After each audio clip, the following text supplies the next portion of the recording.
CM Revanth కృషితోనే cantonment board విలీనం సాధ్యమైందన్న MLA Shri Ganesh వ్యాఖ్యలకు BRS నాయకుడు క్రిషాంక్ కౌంటర్ ఇచ్చారు.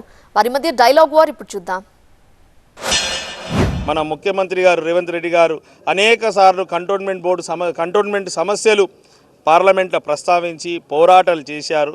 వారికి పూర్తి స్థాయిలో కంటోన్మెంట్ సమస్యల అవగాహన ఉంది కాబట్టి వారు ముఖ్యమంత్రి కాగానే ఇమీడియట్గా ప్రధానమంత్రి గారితో డిఫెన్స్ మినిస్టర్ తోటి సంబంధిత అధికారులతో మాట్లాడి మూమెంట్ చేసిరు. మొన్న మార్చిలో కూడా ఒక లెటర్ ఇవ్వడం, ప్రధానమంత్రి గారితో కలవడం తోటి ఇవన్నీ సాధ్యమైంది. వీరు ముఖ్యమంత్రి అయినాక మళ్ళీ ఫైల్ని ముందంజకు తీసుకుపోయి వాళ్ళ మీద ఒత్తిడి తీసుకొచ్చినందుకు ఇక్కడ దాకా సాధ్యమైందంటే అది కేవలం గౌరవ ముఖ్యమంత్రి రేవంత్ రెడ్డి గారితో సాధ్యమైనందుకు మా కంటోన్మెంట్ ప్రజల తరఫున వారికి నా తరఫున హృదయపూర్వకంగా ధన్యవాదాలు తెలుపుతున్నాను.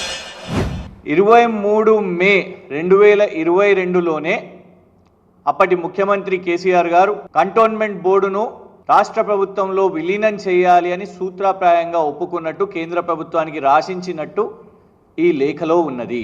కానీ రేవంత్ రెడ్డి గారు కాంగ్రెస్ ఖాతాలకు వేసుకుంటున్నది. పాలాభిషేకాలు మొత్తం మేమే చేసుకుని వచ్చినాం.